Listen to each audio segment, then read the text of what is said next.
Good evening. Is this on? Good evening, everybody. Wow, thank you so much for coming out. Looks like a really wonderful crowd tonight.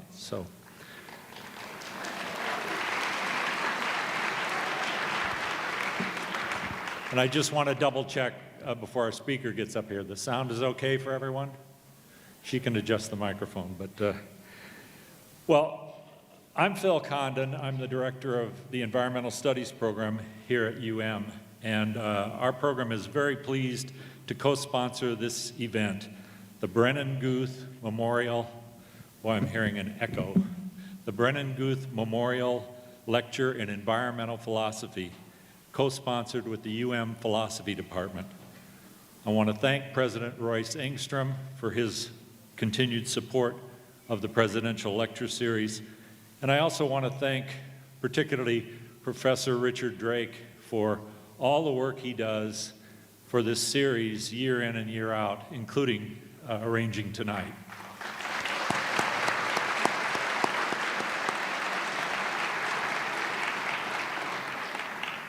And I also want to thank the family of Brennan Guth. His father, David, is here tonight. We remember and honor Brennan Guth each year at this event. Brennan was a world-class kayaker who died on the water in Chile in 2001. He was a student of philosophy here, and he was an inspirational young man with a really strong environmental ethic.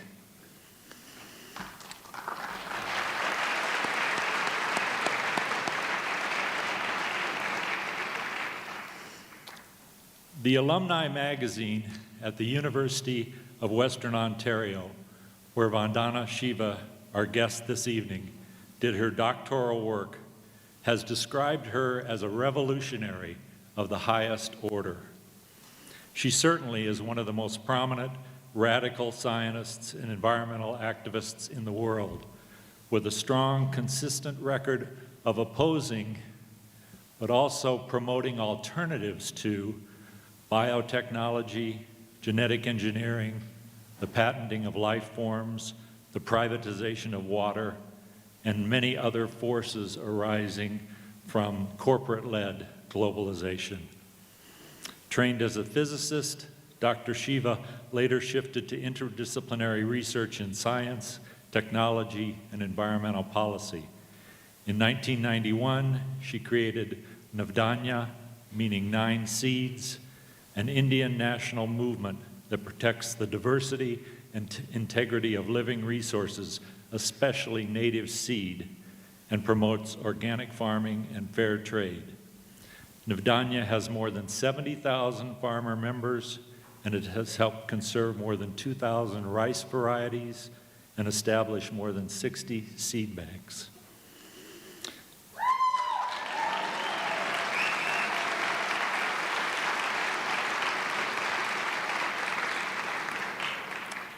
Dr. Shiva's more than 12 international awards include the 1993 Right Livelihood Award and the 2011 Thomas Merton Award.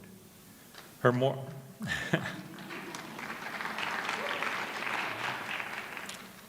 than 24 books include, most recently in 2016, Seed Sovereignty, Food Security, Women in the Vanguard of the Fight Against GMOs and Corporate Agriculture, along with earlier titles such as Making Peace with the Earth, Soil, Not Oil, Earth Democracy, Water Wars, Stolen Harvest, The Violence of the Green Revolution, and Monocultures of the Mind. Yeah. That's who's here tonight.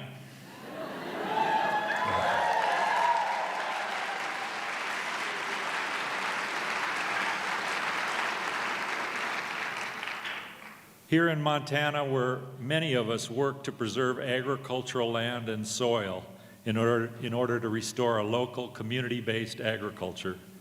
And here in Missoula, where many of us support our city in its eminent domain struggle with the global Carlyle Corporation.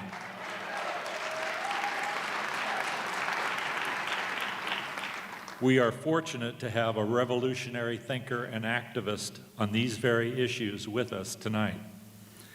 Here in the American West, where the term tree hugger has so often been used as a dismissive, we have the honor of hearing from a woman who joined Indian women in the Chipko movement of the 1970s as they hugged trees to stop wanton logging in dwindling forests.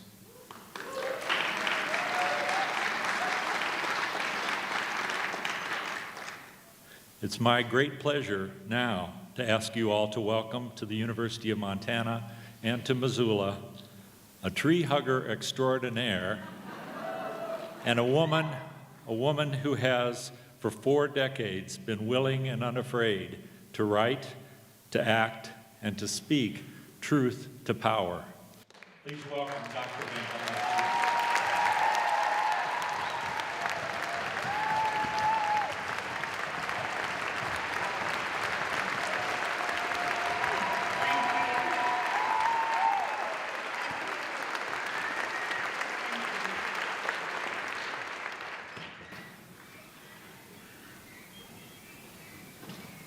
Yes, I used to be fascinated with how the term tree hugger was used as an insult in this country by developers, oh, those tree huggers. And of course, I'm so proud to have literally been groomed in environmental activism by the women of my region, women who'd never been to school, but they knew more about the forest and its diversity and its ecological functions. They talked about ecological services and functions 40 years before the world scientific community realized that forests were more than square meters and square feet of timber, that they were really holding our watersheds. I'm also very honored to give the President's lecture, particularly the Brennan Guth Memorial Lecture, and while realizing that he passed away in kayaking accident, was thinking of another very dear friend who we lost on the 8th of December in 2015, Doug Tompkins. So every time I see someone with a North Face jacket, I think of Doug. Esprit stares you in the face in airports, I think of Doug, but I think of the fact that he gave it all up to just protect the forests of Chile, the land in Argentina, and like Brennan, loved nature so much that both of them eventually gave their lives back to the rivers they loved. This morning when I got up and I looked out of my window, I realized the hotel is right next to a river. And our rivers used to look like that. I got involved with the Chipko movement because before going off to Canada to do my PhD, I wanted to trek in my favorite forest, go and swim in a stream. There was no forest, it had been converted into apple orchards. And the stream that originated from that forest was now a trickle. No question of swimming, even my ankles wouldn't come underwater. And that's the day I started to think of how our vital ecosystems were under threat. Forests we'd taken so much for granted. I'd grown up in those forests. I'd walked with my dad through those forests. And it's in a little conversation in a tea shop that the chai wala, in our little dhabas, he said, but now there's hope. There's Chipko. And I said, what? And he mentioned this action that had taken place way up in a river valley where deforestation had led to flooding, and the women had said, you can't cut these trees.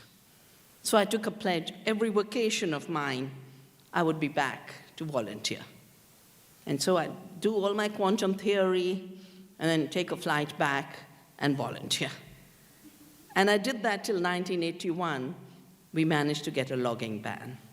in the high Himalaya, with the recognition that the main function of the forests in the high mountains is conservation of water and soil, not the provisioning of timber.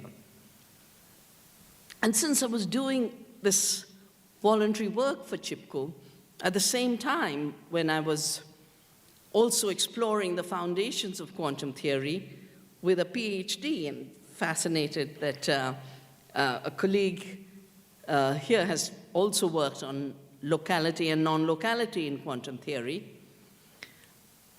It was from CHIPCO I was learning the interconnectedness in nature of forests, of rivers, of people.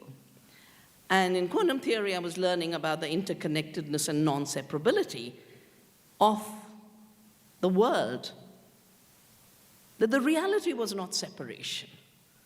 The reality was relationship and interconnectedness. And yet for 200 years, we've been brainwashed to believe we are separate from nature.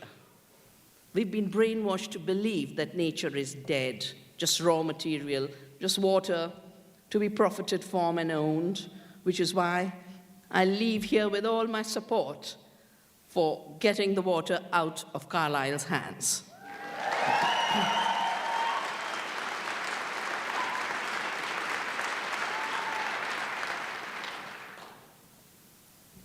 But it's the separation with our own potential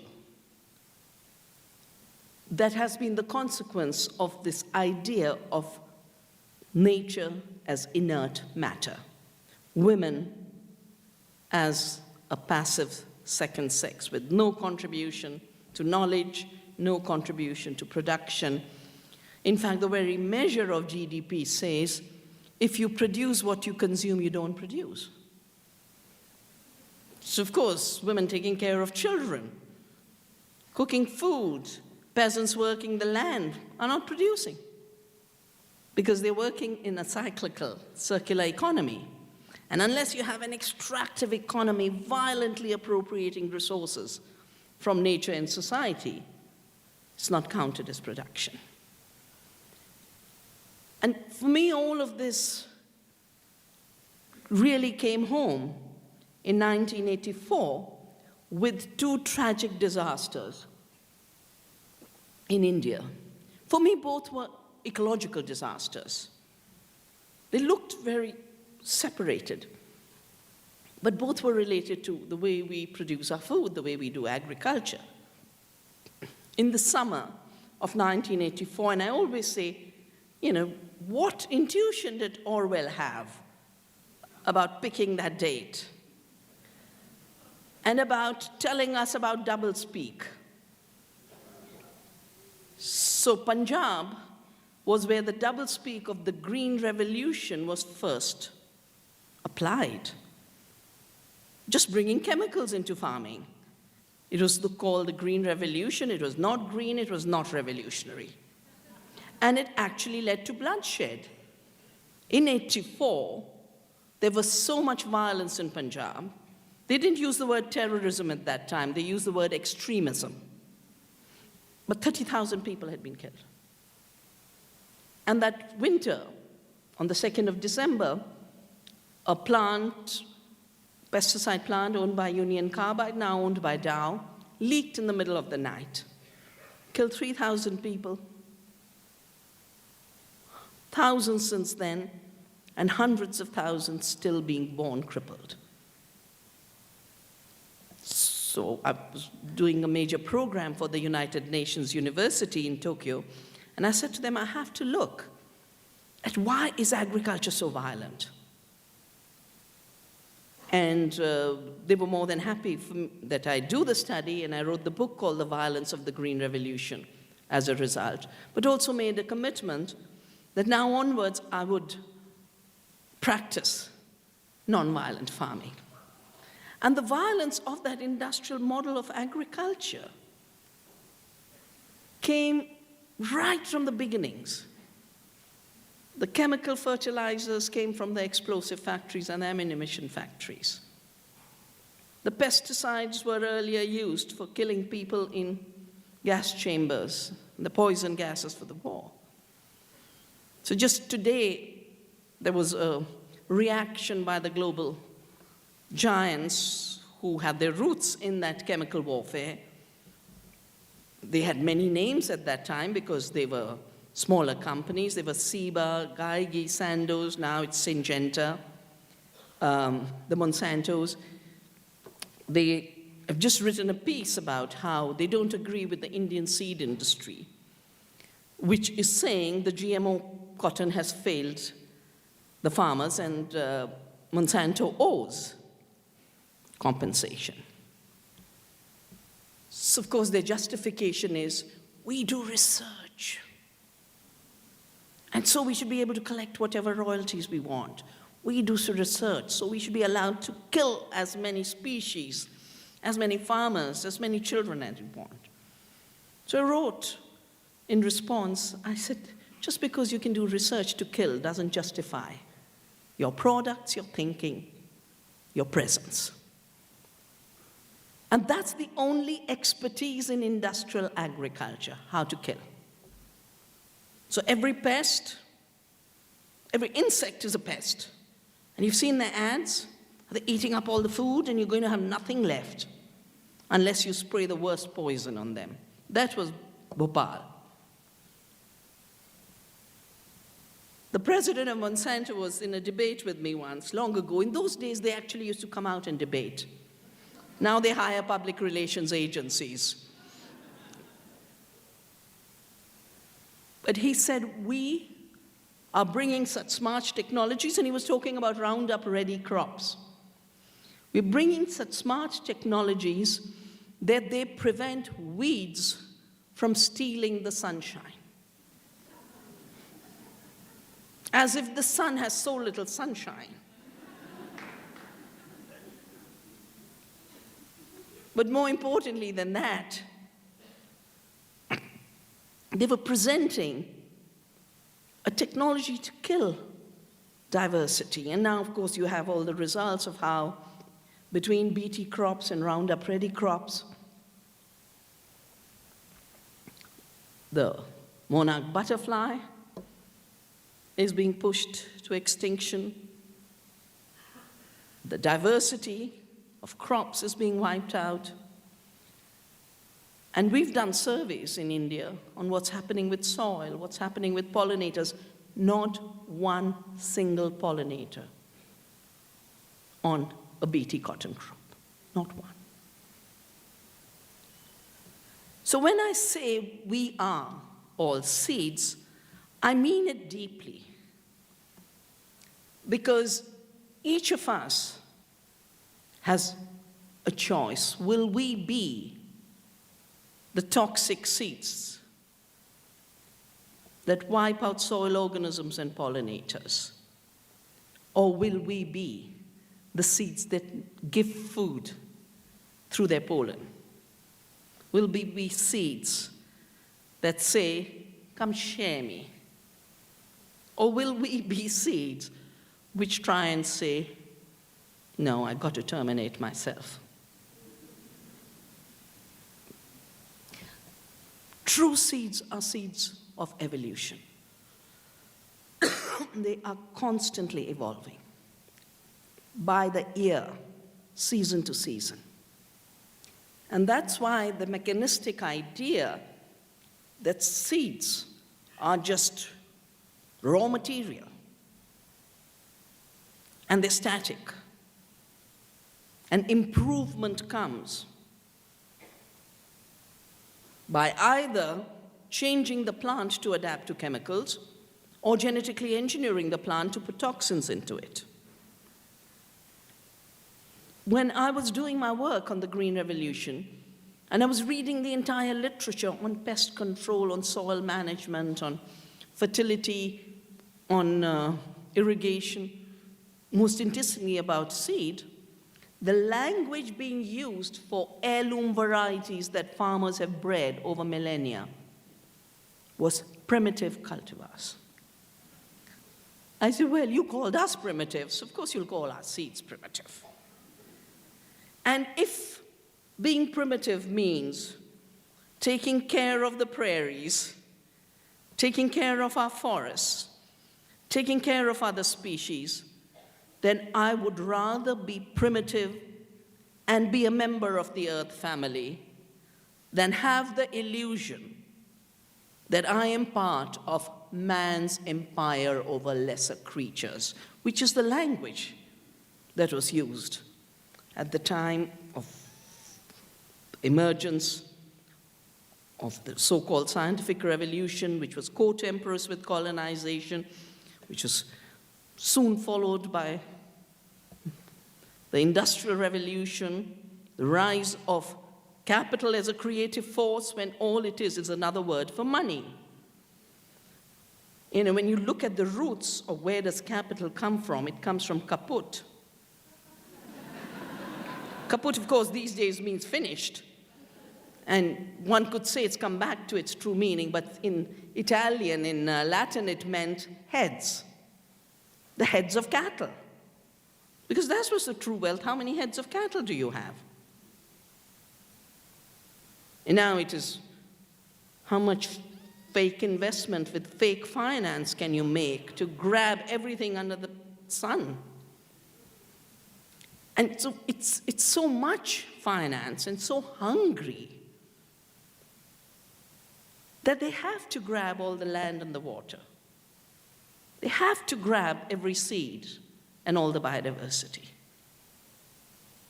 And that hunger can never be satiated, except when we realize we are all seeds. And we get our nourishment from today's sun, but yesterday's sun. We get our nourishment from the nourishment that yesterday's seeds gave back to the soil, leaving organic matter. One of the things I've learned in these many years, now 30 years of working in agriculture, is to see how what is called primitive cultivar, sorghum that grows as tall as that speaker, when it's turned into a dwarf sorghum, there is no organic matter return. With the sorghum that tall, you can grow food in the desert because the soil is not desertified. And so Rajasthan is the most inhabited desert of the world with the most sophisticated agriculture because they took care of the soil. And because centuries ago, a wise person created a new religion. And the religion is just called 29 rules, Bishnoi. All the 29 rules are ecological rules of conservation. The Khejuri tree, which is your recipe to block desertification, that's sacred. The black buck, the water. 29 rules of protecting the sacred in nature. And the first chipko was actually not the chipko in the Himalaya. The first chipko was in Rajasthan, where a woman called Amrita Devi came out to protect the Khejuri tree that was being cut.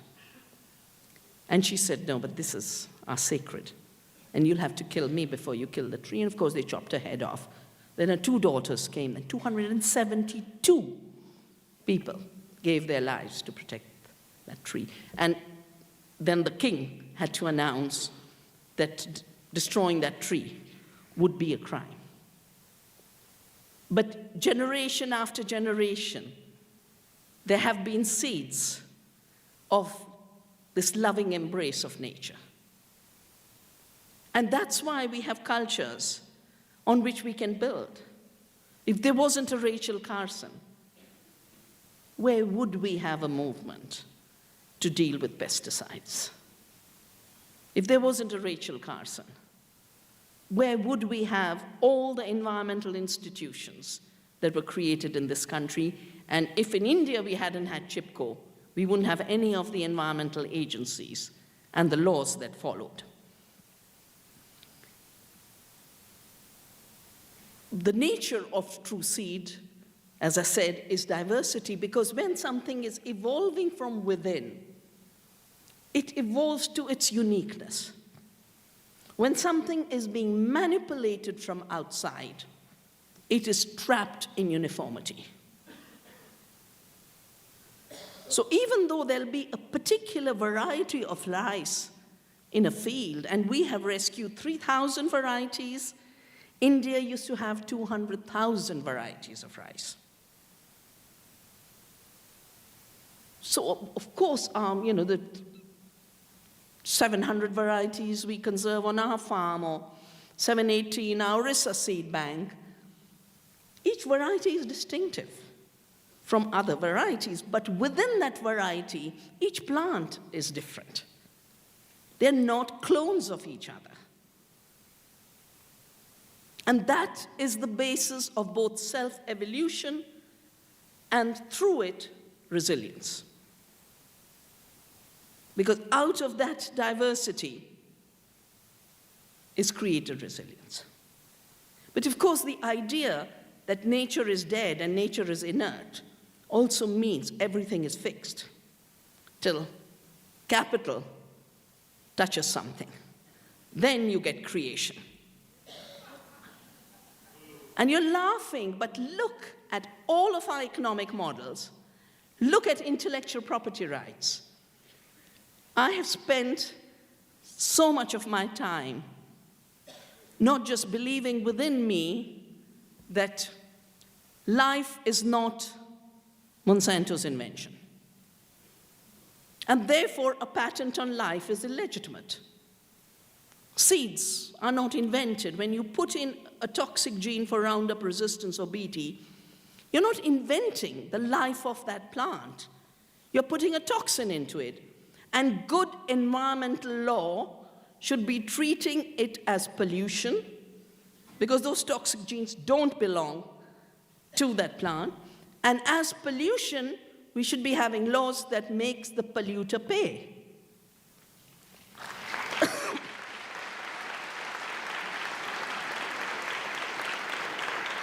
Instead, they flipped it. And they flipped it by taking genetically engineered organisms, using them to claim invention, and therefore take patents. And Monsanto representatives are on record saying in 1995, when the World Trade Organization came into force and was established, we achieved something unprecedented. We wrote an agreement and took it to our government, White House, which then imposed it on the rest of the world. We were the patient, the diagnostician, and the physician all in one. That's how the intellectual property rights of WTO came to be. And that's the reason why I said, no, we've got to defend the freedom of the seed. There's a Chilean thinker and a Spanish thinker, Maturana and Varela, and they've laid it out very clearly that there are always two kinds of system: autopoietic and allopoietic. Autopoietic creates itself, self-evolves, heals itself, is self-defined. Allopoietic is externally controlled. Seed is an autopoietic system. Life is an autopoietic system. Each of you, as seeds, is an autopoietic system.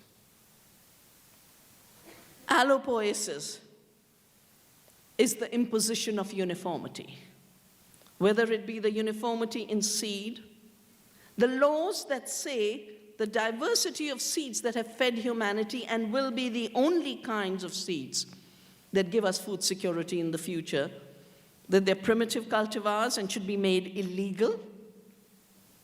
The laws that were originally used were simple laws of uniformity. For those of you who are involved in plant breeding, DUS, distinctiveness, uniformity, stability. Of course, it's not stable over time because these seeds decay. They're not renewable. But stability only to get it to the marketplace. Uniformity, so every seed looks together. It looks identical. And distinctiveness only that you can put a certain label and a name. And of course, research has shown that when they sell 50 kinds of tomato varieties, most of them are actually very close to each other. The names are different. So when we are seeds, we are free beings.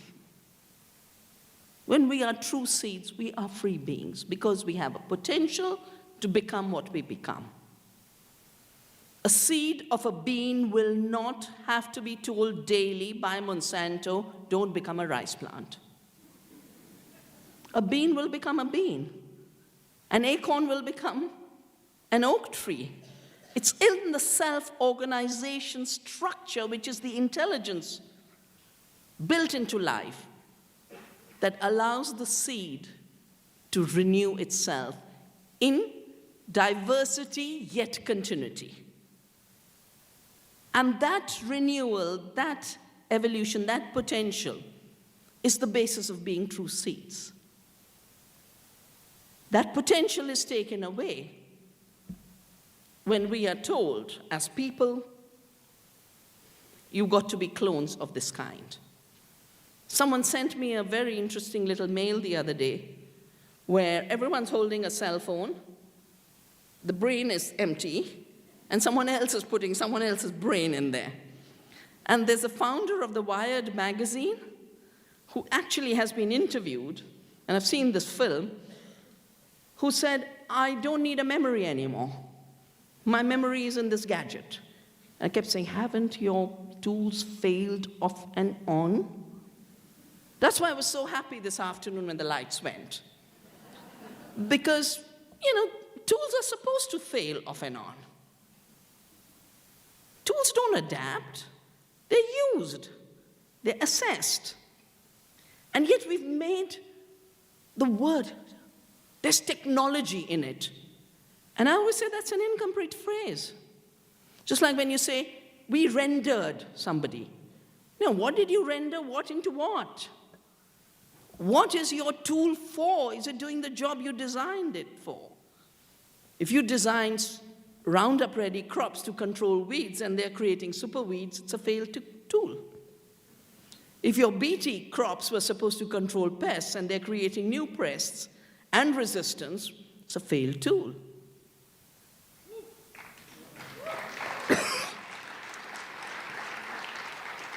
And at one level, one can see that basically there's an attempt, a very desperate attempt, to turn tools that make corporate monopolies and literally steal from nature and people as the new sacred, which we should blindly subject ourselves to, rather than be intelligent beings like the seed.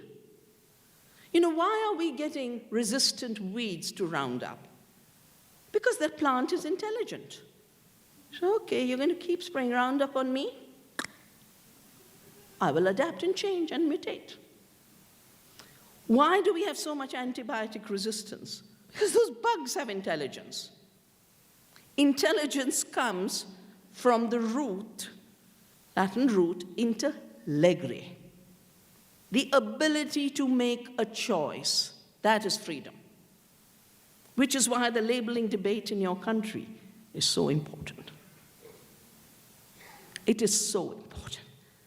And again, I can't believe it where they're saying, no, we won't allow Vermont to have a labeling law, and we will pour money in to prevent California and Washington and Colorado and, which was the other state there?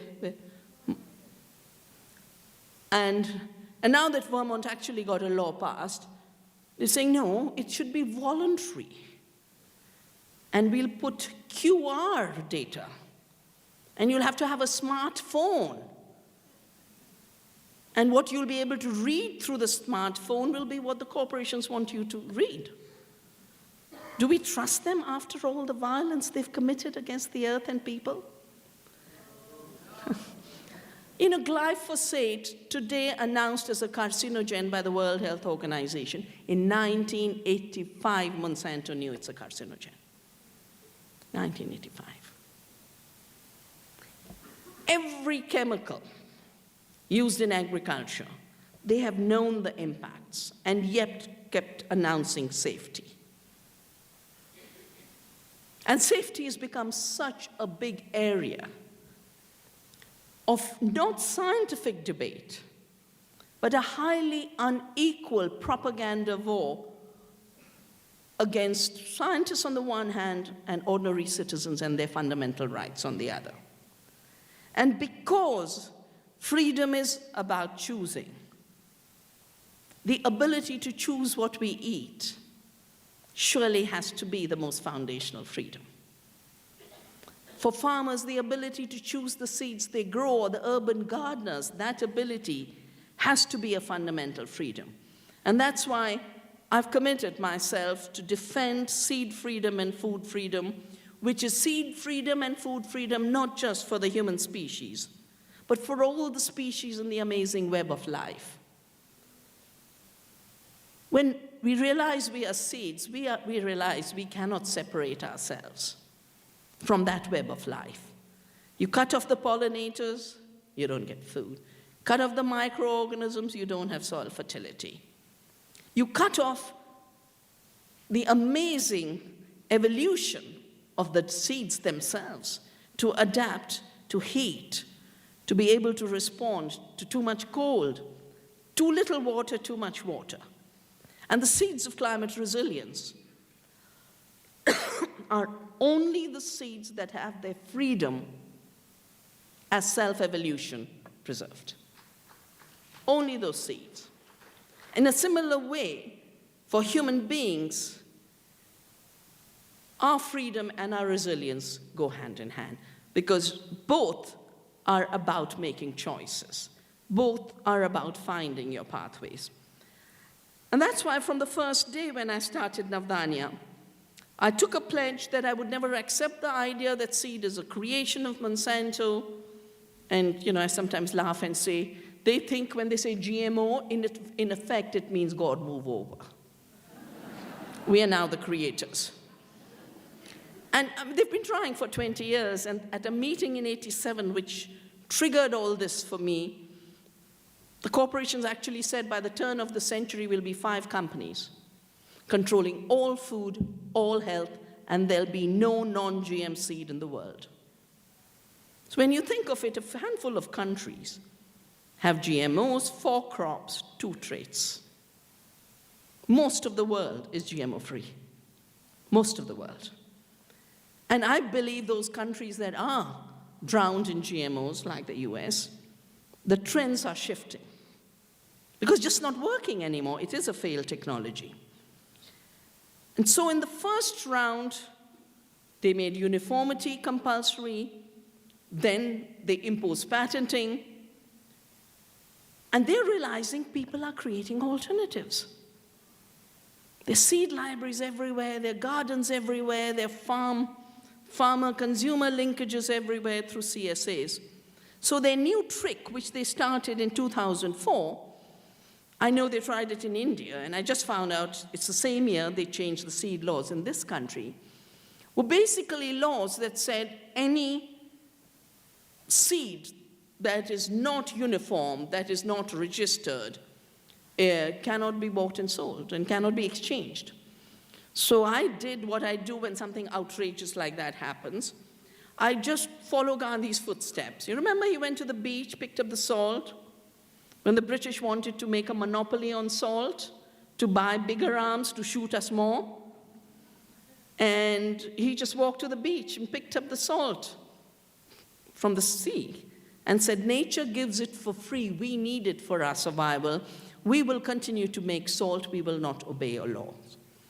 And he'd used this idea of non-cooperation in South Africa against the racial discrimination of the apartheid regime, in the compulsory planting of indigo in 1917 in India when he returned. But the British could not impose the salt laws once he had said we will not obey. So we take inspiration from that, and we do a seed satyagraha. Satya, the truth, agrah, the force of truth, the force of living your truth with full responsibility. And 2004, when we saw this law, I immediately traveled the length and breadth of India, informed the farmers. I think I would have taken 100,000 signatures to our Prime Minister. And I said, Dr. Singh, we are in the land of Gandhi. The British tried this with salt, you're trying it with seed. Here are 100,000 farmers telling you we won't obey. And if you do push it through, nobody will obey. And you will look silly. So don't push it. Anyway, a parliamentary committee was set up, and that law has never been enacted.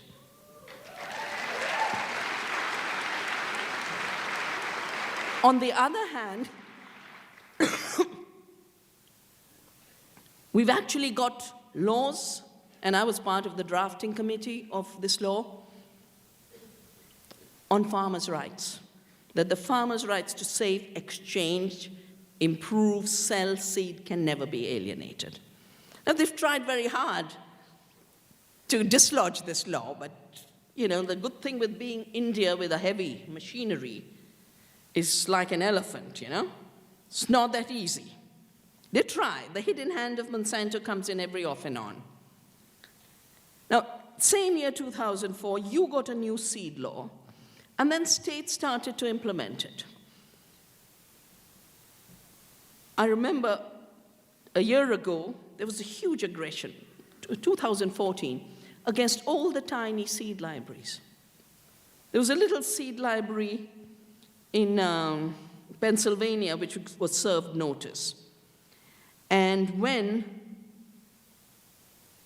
people resisted, it's, you know, little bits of seed for sharing, the Pennsylvania Agriculture Commissioner said, there's a very, very real scenario of agri-terrorism. Protecting and maintaining the food sources of America is overwhelming. So shut down all the free seed.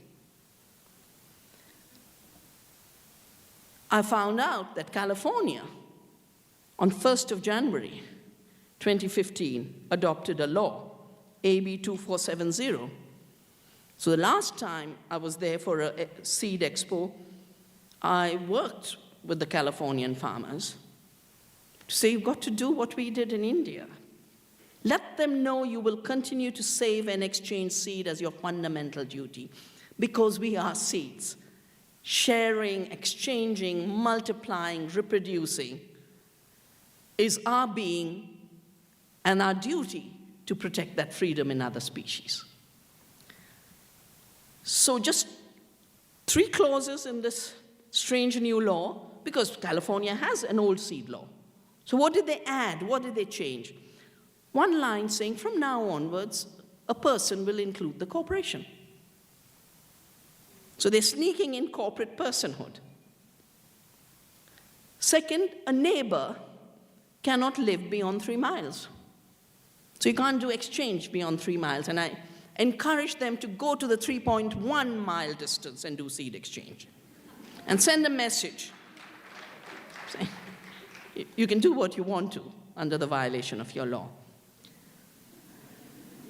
And then it goes on to say that our continued commitment to industrial research, that industry is the main group that will be financed for research, is necessary to improve the quality, variety of seed available to the consumer buyer. Now, who on earth is a consumer buyer? They're farmers. Farmers are being redefined as consumer buyers. Because people who eat food aren't called consumer buyers of seed, they're consumer buyers of food. So in one fell swoop, the original breeders, the farmers, have been denied their status of breeding and all the freedoms that go with it. So at this moment, at this point of our evolution, being seeds means becoming one with the diversity of this planet. Not in a fictitious, empty way, but in the realistic way of quantum non-separability, of ecological interconnectedness, knowing that we are one. And in that oneness through diversity, we've got to defend every freedom and every right of every species.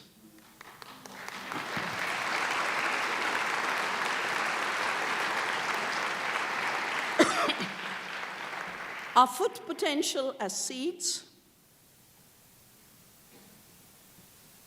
can only be reached when we reach our full potential as earth beings, as earthlings.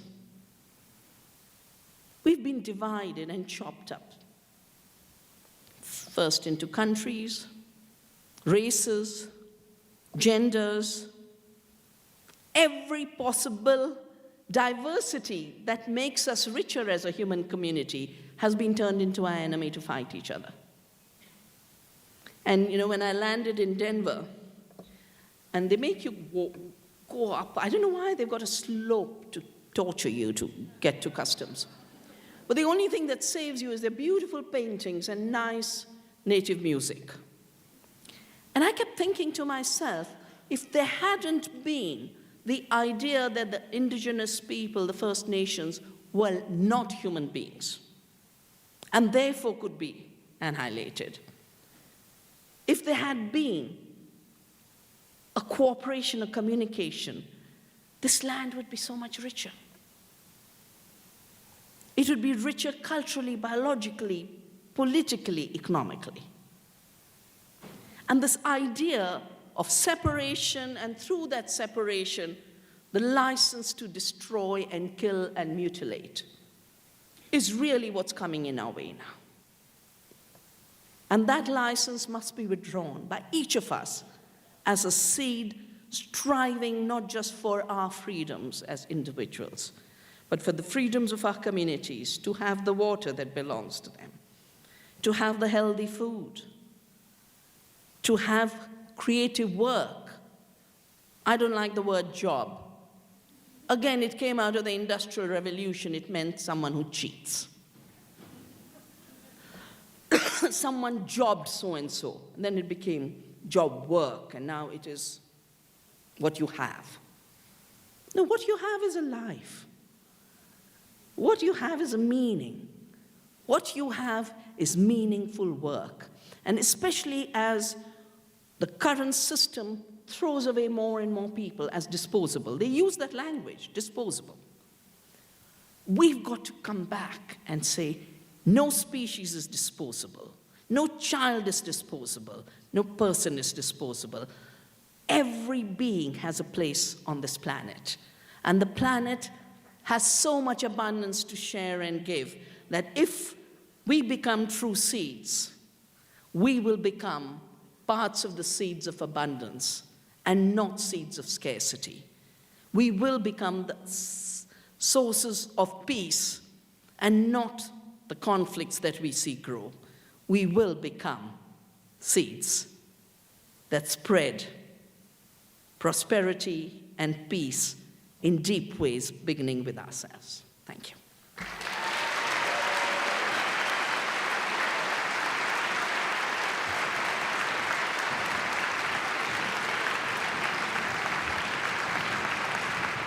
Thank you.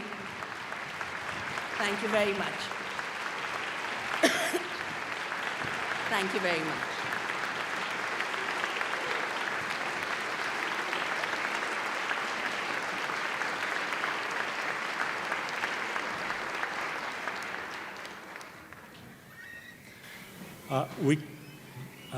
Dr. Shiva can take a few questions, and I think they have microphones, although now I can't see them. But if you'd line up, I've been told, I think it's obvious, but on the guidelines to keep your questions short, not editorial, and respectful, so we can get several of them in, and we'll just take a few. If you can, I have a question about the biological substrates, material that GMOs are often constructed upon. But first, I should say welcome to the city of Missoula, Montana, which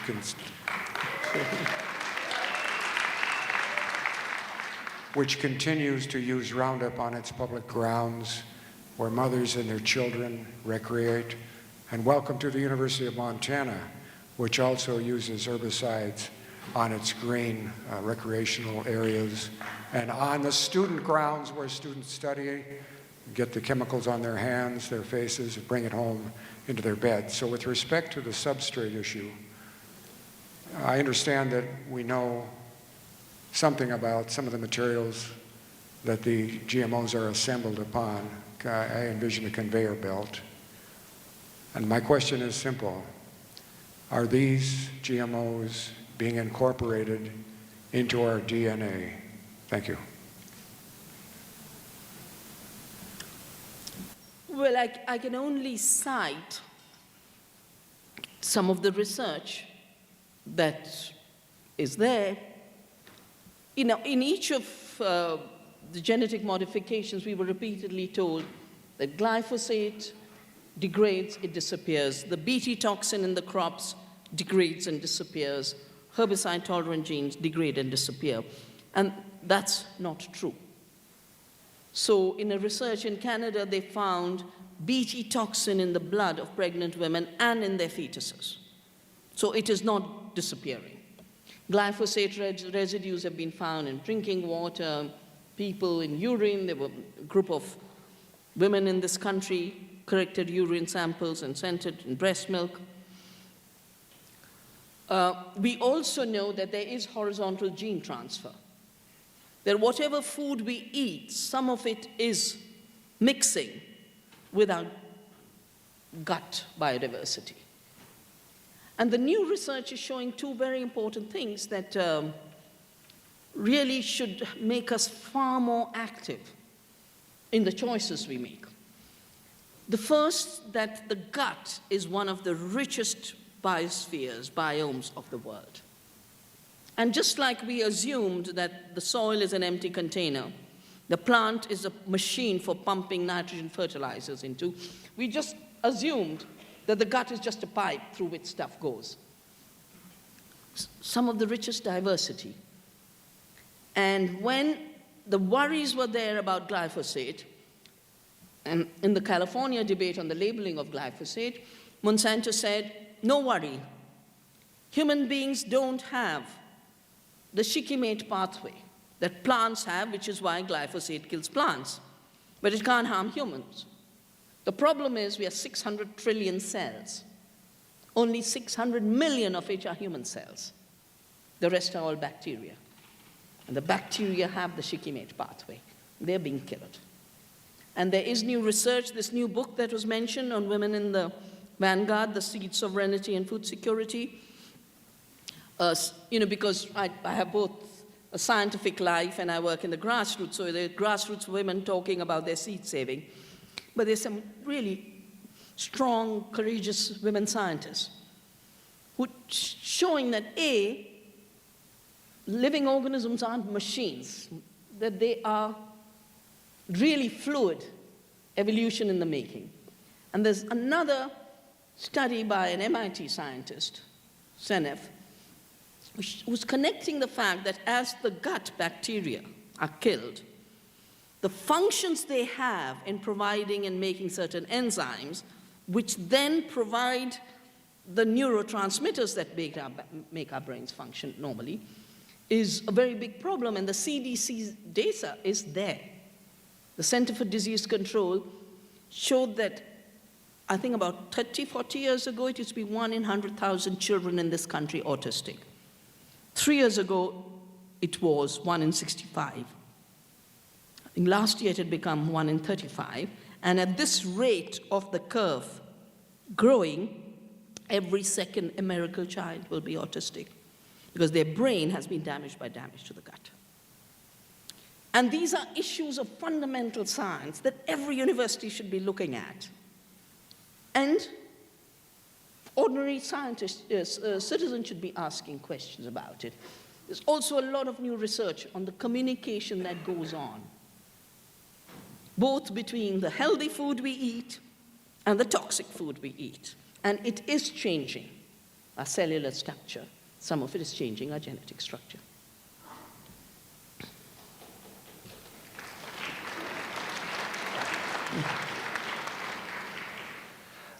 Thank you very much for coming. I'm an educator, and my question focuses on, as I look at myself and the experiences I've had, education has completely transformed me. I look at some of the ways in which policy has failed to bring about that degree of transformation. And my question really focuses on what is the role of education in bringing about that sustainability ethos, those behavioral changes, and then that broader socialization that we're seeking? Well, you know, in the larger context, education is really about learning to care, being better informed about the world of which we are a part. And of course, education has to be not just at all levels in the formal institutions, but the reason I created the Earth University was because I realized that we need some education wherever we can create the possibilities. So we call it education for Earth citizenship. Learning how to be an Earth citizen. We are, but we've been made to forget. So how do you remember? Your hands teach you every time you start a garden.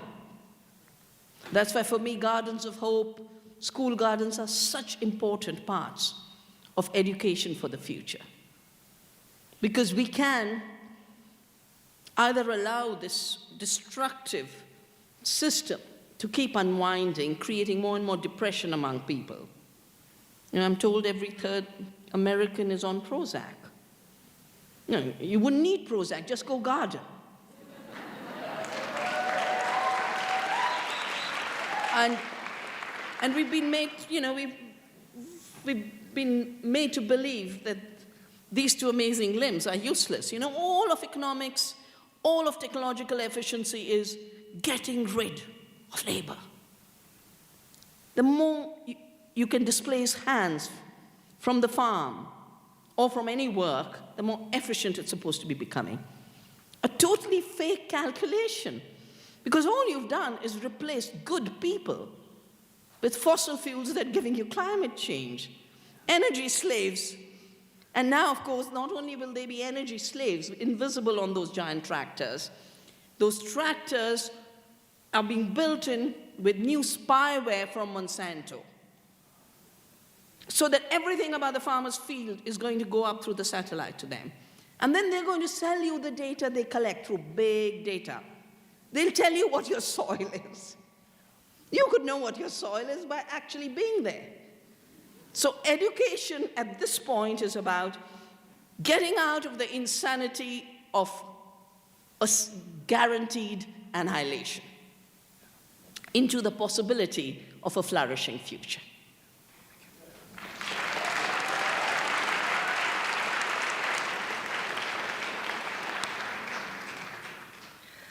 Vandana Shiva, I would like to follow that question about education. I'm a member of the Greater Missoula community. I didn't actually attend the university here, but a few years ago I talked to a student and became very disturbed that he was being taught that selective breeding and genetic modification are synonymous. And I was hoping that here on this campus, if you could tell us what the difference between selective breeding and genetic modification in a laboratory are. So there are really 4 kinds of seed. And for everything that's happening in seed, you could reflect it back as a metaphor into human beings. The first are open-pollinated seeds, which is the way seeds have been bred. They're open-pollinated because the pollination is happening with a cooperation of pollinators, and these seeds can be saved generation to generation to generation. These are renewable seeds in the truest of way. And in our seed collections, we have seeds that have been they're evolving, they're changing, they're adapting, but they're not collapsing with disease. They're not collapsing with pests. They're not vulnerable to the next drought. The second was the Green Revolution varieties that were bred for chemicals, because the native varieties had been bred for maximizing biomass. So you'd have some grain, the animals would have straw, you'd have some straw for your thatch. Straw was not considered waste. But once you got commodity production, then straw was considered waste. But also the tall varieties, when you apply chemical fertilizers, they lodge with the wind or too much rain. So to get over this problem of lodging, Norman Borlaug, who was taken from the DuPont Defense Labs, was given the task, change the plant to adapt to chemicals. That's what Green Revolution varieties are. Hugely vulnerable, they are renewable, but 2-3 years they last and then you got to find another one. The basmati that we grow in our valley, the records show that it's been growing forever. It hasn't degraded. The Green Revolution varieties are renewable, but they degrade. Then you have the hybrids whose only objective is to make seed non-renewable. And the seed industry in this country really grew out of making hybrid corn. Now, to make open pollinated, you do selection. You have a field, you watch how the drought affected different plants, you select for taste, for quality, for resilience. After the hybrid, you have the GMOs. And most GMOs are introduced into hybrids, except the soya bean, which they haven't managed. The hybrid is a biological non-renewability. It terminates the non-renewability through a biological form. The patent is the legal blocking of saving seeds, because a patent is a right for the patent holder to prevent anyone else from producing what is patented. In the case of seed, it means farmers can't save seeds. And that's why all the cases in this country, the famous case of Baumann, important. In the case of India, the cotton was GMO cotton in hybrids. It was known that it required irrigation. The farmers were never informed. It was known it would be vulnerable. Farmers were never informed. And of course, even though we had worked to prevent patenting, Monsanto collected royalties, which are the cases going on right now of illegitimate, illegal royalty collection. So in my view, if you look at taste, nutrition, the quality of food, the resilience of your crops, then, and the diversity available, then selection and evolution are the only way to the future of breeding.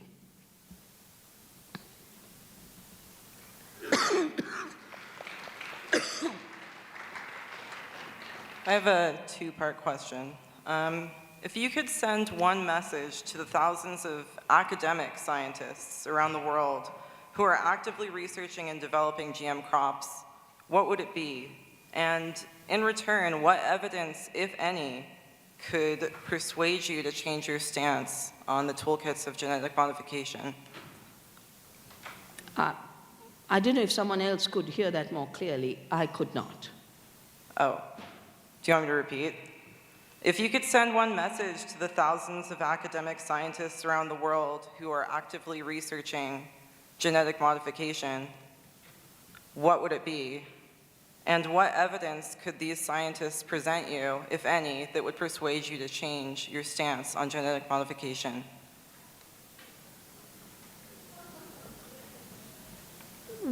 Well, there is evidence that has taught me that this is a failed technology. I hadn't decided it's a failed technology. I have watched the herbicide-resistant crops create superweeds, and I watched the Bt toxin crops create superpests. So it is evidence that leads me.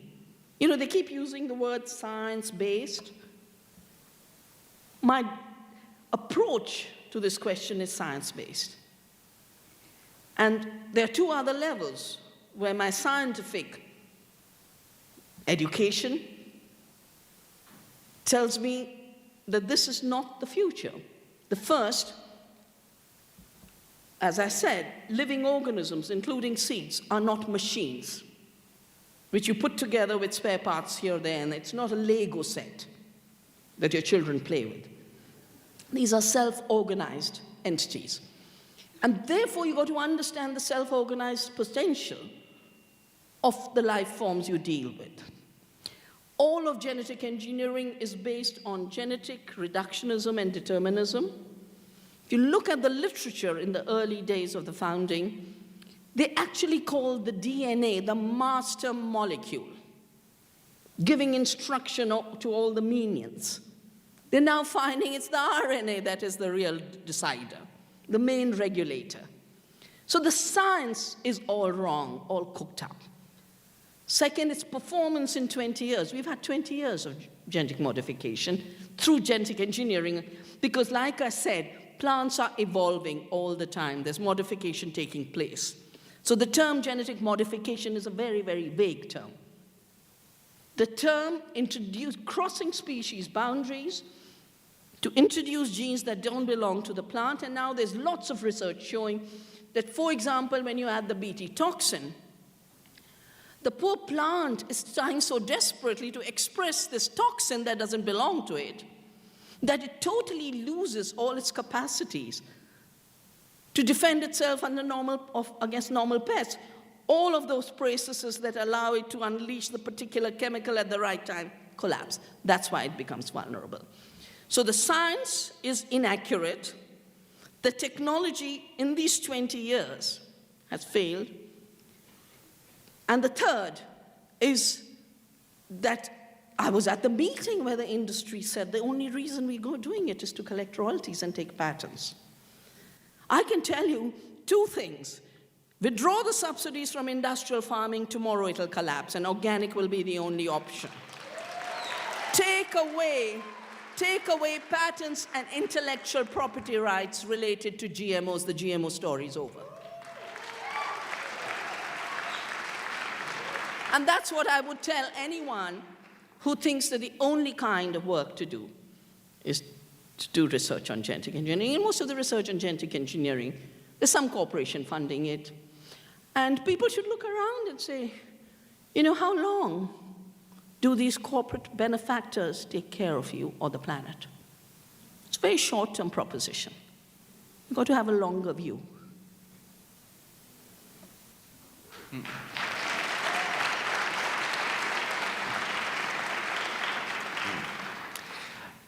Thank you for coming, Dr. Shiva. Yeah. Here at the University of Montana, a hot topic is divestment from fossil fuels, from fossil fuel companies on the university. I wonder if you could speak to the wisdom of that, as well as are there any movements at other universities to either divest from companies that profit from GMOs or from rejecting research money from such corporations? Well, you know, I think the choices are so stark that whatever we do to support a system that is killing the planet and literally having the impact of ecocide, and when I think of the 300,000 farmers in my country who were trapped in debt and were driven to suicide, we are really talking about an obligation in each of us to withdraw. Now, Gandhi, of course, did it at the level of saying, my satyagraha is not to support an unjust law. But they're laws of the market. And any withdrawal from that means we build the alternative. So it's not just a withdrawal from one thing, but it's always a support to something else. All the work on fossil fuels has led to the emergence of a strong renewable economy. But I always say the biggest contributor of greenhouse gases is actually fossil fuel-based industrial farming. It's 50% of all the destruction of the atmospheric balance is from fossil agriculture. So we shouldn't just think of fossil fuel as fuel, we should think of fossil agriculture, that we are literally reducing our food to fossil food. And I think we owe it to ourselves. We owe it to the planet, but we owe it to ourselves. We will, each of us, live better lives when we divest from a violent, vicious, destructive system.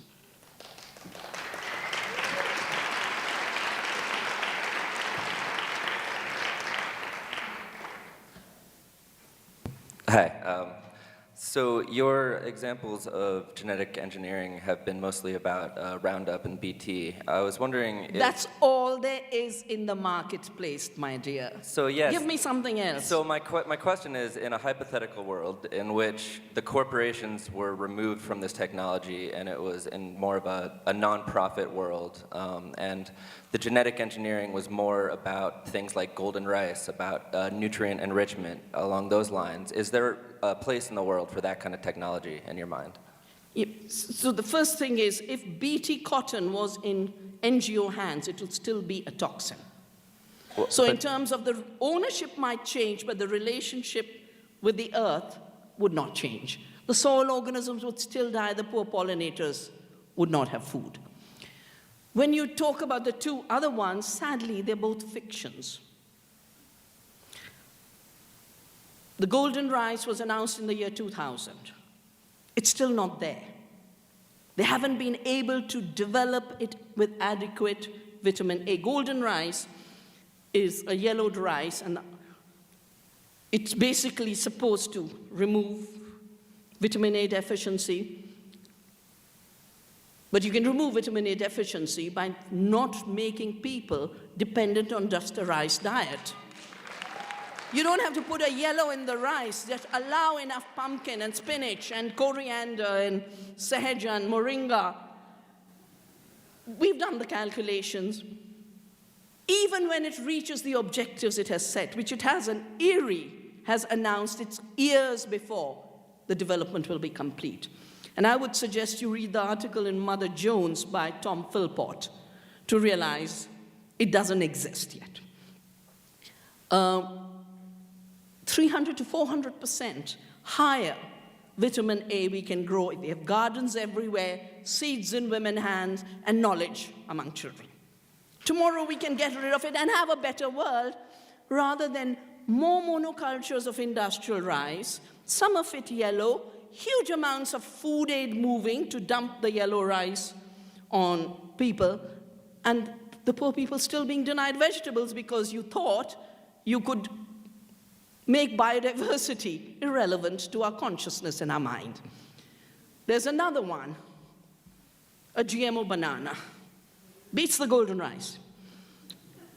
Then Australian scientist on TV, he's going to save Indian women from dying in childbirth by increasing iron through the banana. Banana has 0.44 milligrams of iron. They want to increase it 5 times. You can calculate where that will take it. After 20 years of research.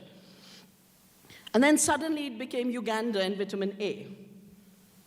The interesting thing is, the vitamin A for the banana has been taken from another banana from Micronesia, pirated. You could just spread the vitamin A-rich banana. And what campuses like you need to be very involved in now is they're now paying 12 students in Iowa State $900 each to eat 4 bananas as a trial. Now, 4 bananas, 12 students, I don't see how that's a trial of any kind, except that they think, I mean, their students are protesting, but they think that by putting a stamp, Americans ate it, so you shove it. This is what happened when they dumped corn-soya blend after the Orissa supercyclone. And the villagers gave me this stuff and said, we can't eat it, we don't know what they're giving us. And I sent it for testing, and sure, it was GMO corn, GMO soya. Wrote to our government banned the imports. Wrote to the US Embassy. US Embassy did, but our people are eating it, so what's your problem? So, in my view, the so-called GMO banana trials in Iowa State are not about scientific assessment. And in any case, you can't jump animal trials, you can't jump all other trials and just go straight to human trials. I'm sure they're violating laws in this country. But, that's part of the problem. When I started, and I'm ancient, as you can see, in the 80s, they used to say, we will grow food on toxic dumps with GMO. Show me food on toxic dumps. They said, we're going to fix nitrogen in rice through genetic engineering. You cannot create genetically engineered nitrogen fixing. all the claims, if you look back in 85 and the claims they were making about the 500 things they could do, when I talked about Roundup Ready and Bt, that is the only two traits that have been brought into a large-scale commercial trial. And 2000 to 2016, we're talking of 16 years. We have, yes, assessed the stupidity of yellowing a rice rather than growing lots of biodiversity, or doing a GM banana 7,000% inferior to the sources of iron. If they could not bulldoze, this will never see the day either. And all I can see is more and more people are waking up. You know, when I started this work, there used to be 4 of us talking to each other. So I would basically say, go put yourself, if you're in the position of deciding, what am I going to do? Does what I do serve the earth? Which means you have to be literate about how the earth works. Second, does what I do serve my community? Third, does it really enlarge the horizons of knowledge? And if it fails those 3 tests, find something else to do.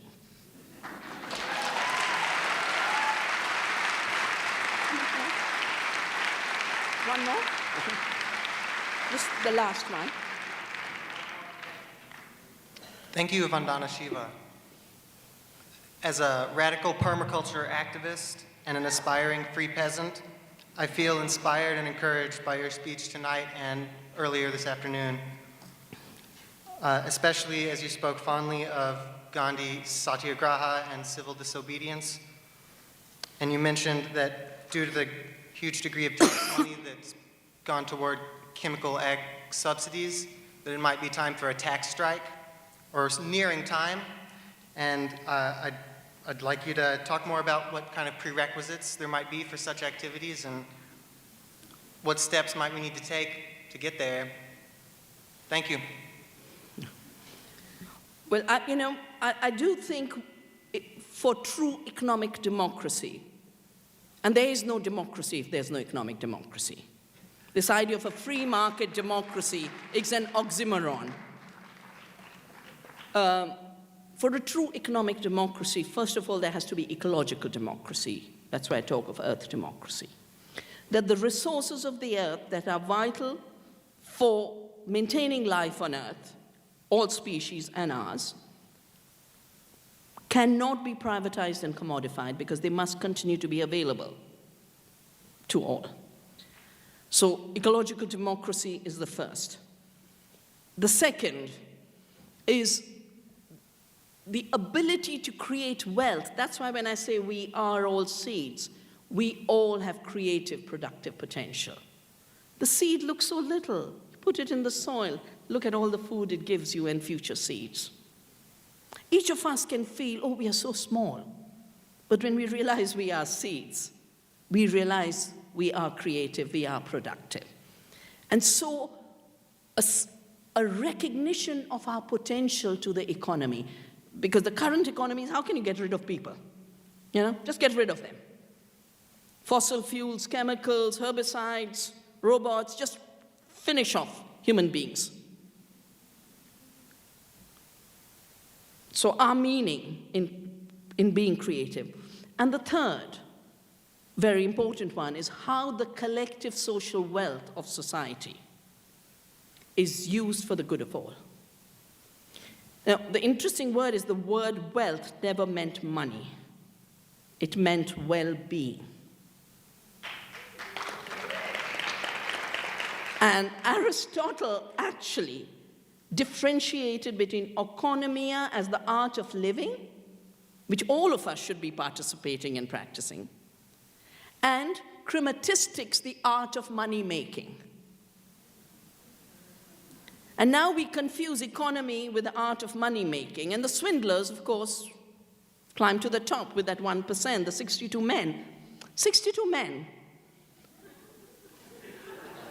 300 million species and 62 men. 7 billion people and 62 men. So we need a creative satyagraha to not keep empowering these 62 men to become 45 men, to then become 10 men. And for that, we need every instrument of civil disobedience. Part of it would be getting more informed about how our economic systems work, because only then would you be able to courageously and with clarity say, sorry, our money in agriculture should be going to support small family farms, local farmers markets, healthy eating, rather than the fossil fuel-driven agriculture. But it does mean we have to become strong as civic agents and far more deeply informed, and which is also the reason the discussion on the future of the economy with TTIP and TTIP becomes very, very important. Because things aren't going to be the way they are today. They want to take it further. And taking it further means no democracy, no rights, no constitutions, no ability to protect the planet. And if there's one duty that is overarching in our times, it's the duty to protect the planet and to generate all the power within each of us to say we will not be stopped.